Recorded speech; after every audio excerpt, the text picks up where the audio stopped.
Dewan Juri, apa kabar? Baik. Coba kita hari ini bahagia ya, sesuai dengan judul materi saya tentang kebahagiaan.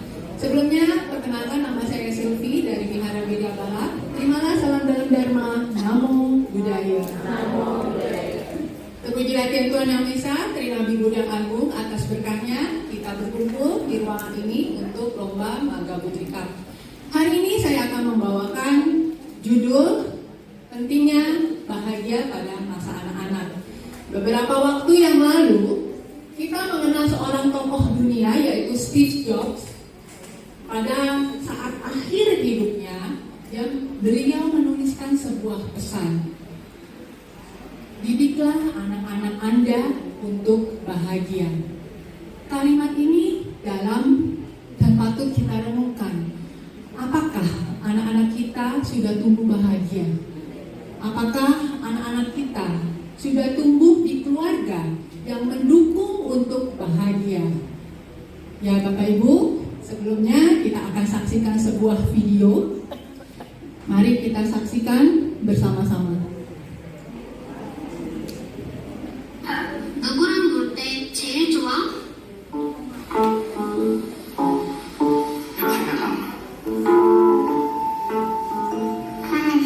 잘 모르겠다. 너무 칙칙하니까.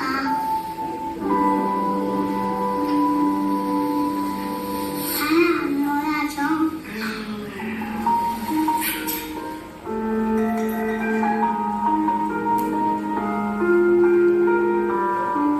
아빠 오셨어요.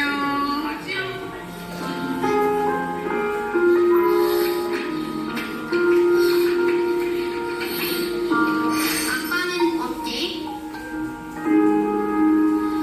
하나는 무서워. 아빠한테 바라는 거 있어? 착하게 보내줬어야 좋겠다.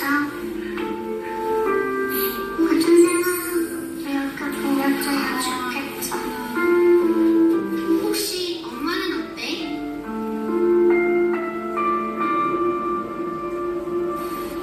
다 좋아하는 것 같아.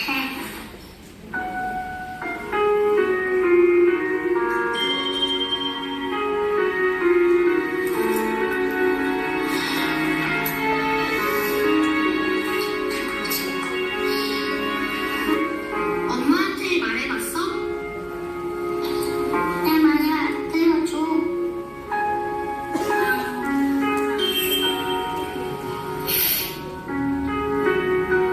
어쩌냐 놀아주면 좋겠어.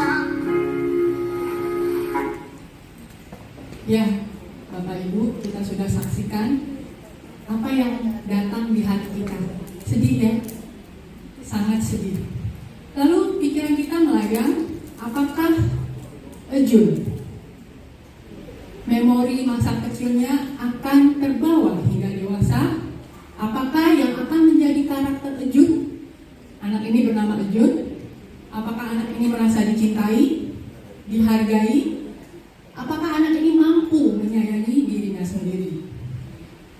Ya, kita tahu semua bahwa kita melihat cerita ini dari sisi sains dan sisi spiritual, tiga ajaran guru agung kita. Saya akan membahas ini pertama kali untuk sisi sains dari landasan pengetahuan. Bapak Ibu, kita tahu otak kita selalu ingin terus berpikir terus ya. Jadi di manakah letak otak kebahagiaan kita? Ada yang tahu? Ya di sini ya, pasti di dalam kepala kita. Letaknya posisi di sebelah sini sebesar biji almond, disebut dengan amigdala. Amigdala adalah bagian dari sistem limbik yang lebih dikenal sebagai otak emosi kita. Nah, bagaimana cara kerjanya?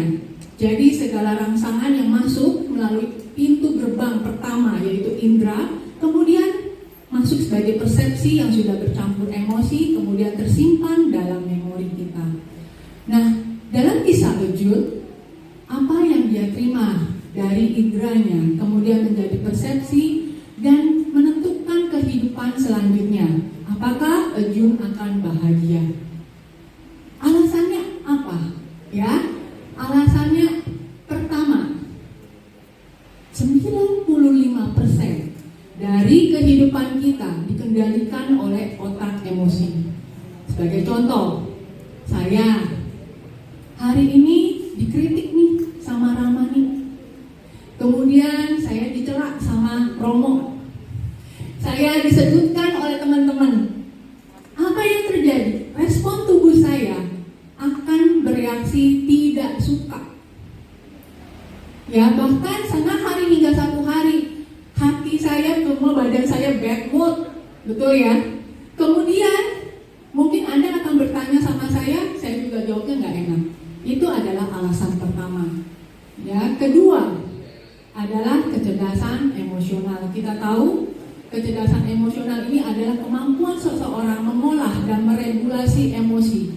Sehingga kualitas kecerdasan emosional akan menentukan keberhasilan dan kesuksesan, bahkan kebahagiaan seseorang. Ini diluncurkan dalam sebuah buku yang sangat terkenal di tahun 1995, ditulis oleh Daniel Goleman dengan judul Kecerdasan Emosional. Apa kata kuncinya dalam kecerdasan emosional? Empati. Empati itu apa sih?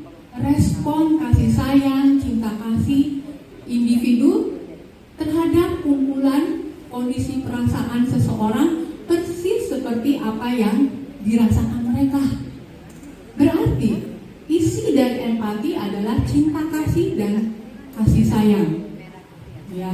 Alasan yang ketiga adalah usia anak 0 hingga 7 tahun adalah masa emas seorang anak.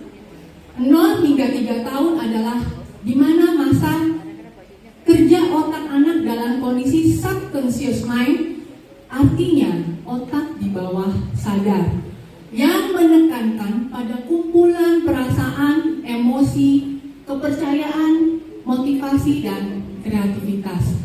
Alangkah bijaksananya kita sebagai orang dewasa dan orang tua memberikan rangsangan kondisi lingkungan kata-kata kalimat yang baik yang mendukung penekanan emosi tersebut.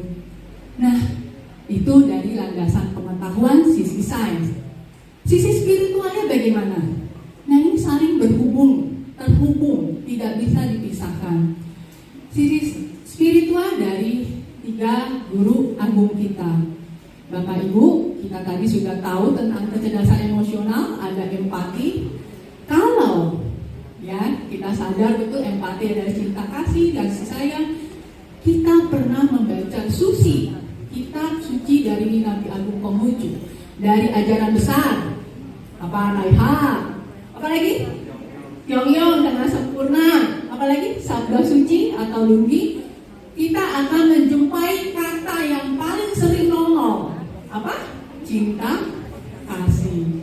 Ya, jadi seperti pada Pyongyang 19 pasal 4, pemerintahan itu tergantung pada orangnya. Orang itu tergantung pada diri pribadinya. Untuk membina diri harus hidup dalam jalan suci, dan untuk membina jalan suci harus hidup dalam cinta kasih. Apa yang kita bangun? Fondasinya adalah cinta kasih yang kita bagi, kita tebarkan, kita hubungkan, kita komunikasikan. Jadi langkah pertama untuk membuat anak-anak kita bahagia adalah membangun koneksi komunikasi yang berlandaskan empati. Ibu, Bapak, kita sudah saksikan video Jun. Jun dianggap sudah besar sama orang tuanya dan dibiarkan main sendiri. Orang tuanya dengan atas nama cinta memberikan seluruh fasilitas mainan, betul ya? Tadi mainannya banyak, mungkin handphone, mungkin tablet, mungkin iPad. Tetapi apakah ini dirasakan anak? Tidak. Jun merasa diabaikan. Artinya tidak ada koneksi dan tidak ada komunikasi yang berlandaskan empati. Lalu dilihat di video video itu, Ejun memiliki seorang adik. Orang tua masih perhatiannya besar kepada adiknya ya, karena adiknya dianggap lebih membutuhkan, lebih menarik, lebih lucu, dan Ejun dianggap sudah besar dan harus bertanggung jawab dan harus mengerti. Dan kita menganggap selalu begitu kan, kebiasaan kita nih selalu bandingin, ini kakak, ini adik, anak dengan teman, selalu begitu. Padahal Ejun adalah seorang anak kecil. Dia bukan orang dewasa yang berbadan kecil. Jadi akhirnya yang dirasakan Ejun, dia tidak mampu memenuhi ekspektasi orang tua. Ya, ini adalah dari video.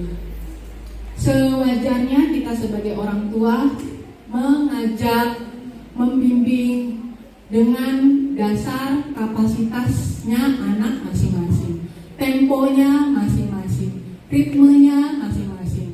Karena dalam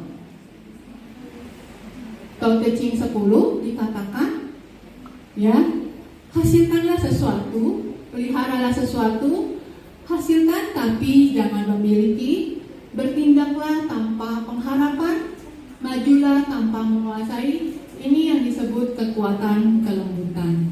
Jadi kalau kita sadar penuh bahwa anak kita memiliki kapasitas yang berbeda, bahkan di dunia ini selalu ada esensi yin dan yang, ada panas, ada dingin, ada kasar, ada lembut, ada cantik, ada yang tidak cantik, ada pintar, ada yang tidak pintar.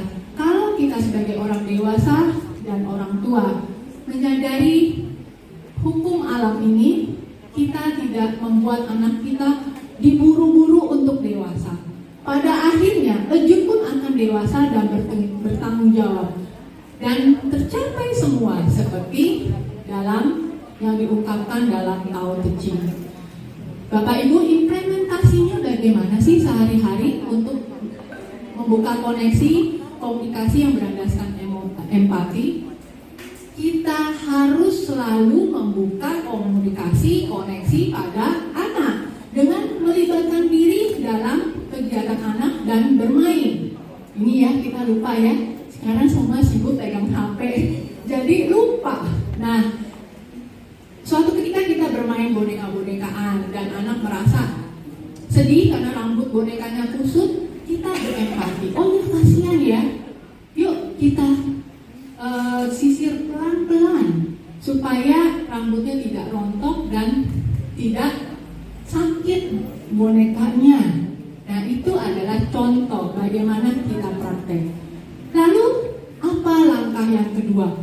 Langkah yang kedua adalah kita sebagai orang tua dan orang dewasa mengembangkan mindful, sadar penuh terhadap pikiran kita sendiri. Jadi anak-anak kita ajak untuk sadar penuh terhadap pikirannya sendiri. Bapak Ibu, kita tahu otak kita adalah pikiran kita. Tadi ada otak emosi, ada otak rasional. Semua itu adalah pikiran kita. 2500 tahun yang lalu, Sang Buddha Gautama telah memberitahu kita semua tentang pikiran. Bahkan di zaman itu belum ditemukan penelitian tentang otak. Belum ada penelitian tentang neuron system seperti saat ini kita tahu ya. Tapi Buddha Maha tahu. Ya, ini Ejun, salangi Ejuna. Oke. Nah, pikiran adalah pelopor dari segala sesuatu. Pikiran adalah pemimpin, pikiran adalah pembentuk. Nah, cerita amat familiar di kehidupan kita apa? Cerita paling familiar adalah karena anak-anak kita sejak umur 6 tahun sudah dikondisikan untuk berkompetisi, bersaing dari lingkungan yang paling dekat di sekolah. Kadang anak pulang bilang begini, "Mama, ulanganku kurang bagus. Temanku tapi ulangannya sempurna. Dia tuh curang mah, nyontek." Betul? Kalau enggak dia bilang gini, "Dia mah punya guru les yang bagus, aku enggak." Ya, jadi kita sebagai orang tua harus dukung atau enggak? Dukung. Ya jangan dong. Kita jangan mendukung yang kayak gitu, karena nanti pikirannya terus makin yang sedih-sedih, yang jelek-jelek, bisa timbul kebencian. Kita bilang, kamu gak usah lihat yang teman, lihat aja diri kamu. Ya kenapa nilai kamu kurang baik? Belajarnya berapa lama? 1 hari. Kalau 1 hari belum bisa jawab benar, butuh 2 hari. Belum bisa paham dan jawab dengan benar, butuh 3 hari, mungkin seminggu. Baru kamu bisa paham dan jawab dengan benar. Dan cerita ini menunjukkan apa, Bapak Ibu? Kita membiasakan anak kita untuk kembali ke dirinya sendiri, pikirannya sendiri. Ya, artinya seringkali kita lupa pengendalian pikiran berarti pengendalian rasa marah, benci, iri hati. Ya, padahal praktek dasar dari pikiran kita yang menjadi pelopor adalah etika. Etika tidak membanding-bandingkan, etika tidak mencampuri urusan orang lain, dan etika untuk tidak mengganggu kepentingan publik. Kita tahu Finlandia adalah negara terbahagia selama 7 tahun berturut-turut karena bukan pendapatan per kapitanya yang tinggi, tetapi etika masyarakatnya untuk tidak mencampuri urusan orang lain, tidak membanding-bandingkan, dan tidak mengganggu kepentingan publik. Nah, praktek dasar ini sudah diajarkan oleh Nabi Agung Konghucu. Etika kita berkeluarga, bermasyarakat, dan bernegara. Tapi kita lupa jalankan. Apakah di sini ada yang jadi netizen julid dan haters? Jangan ya. Jadi nanti kusut. Ya. Nah, sebagai penutup, suatu pengendalian pikiran yang baik akan membawa kebahagiaan. Cita pada 35. Kata ini patut kita camkan di sini. Diingat-ingat. Ya, harapan saya sharing Dharma ini akan memberikan pengetahuan baru dan kita bisa ajarkan, latih dari diri kita dan keluarga kecil kita. Dan mimpi saya adalah anak-anak kita sejak dini menjadi anak yang bahagia dan menyayangi dirinya sendiri sehingga mampu melangkah di kehidupan selanjutnya. Dan satu hal, jauh dari isu-isu kesehatan mental, ya. Itu adalah penutup. Kita sama-sama peduli dan mari kita bersikap anjali. Terpujilah Tuhan Tuhan yang Maha Esa, Trinabi Guru yang Agung, yang telah melindungi, membimbing, dan memberkahi kita. Berbahagialah bagi mereka yang telah membuka hati dan pikiran untuk mendengarkan Dharma mulia ini. Mekarlah permata teratai suci, mekar, demikianlah hendaknya. Selamat siang, terima kasih banyak atas perhatiannya. Namo Buddhaya.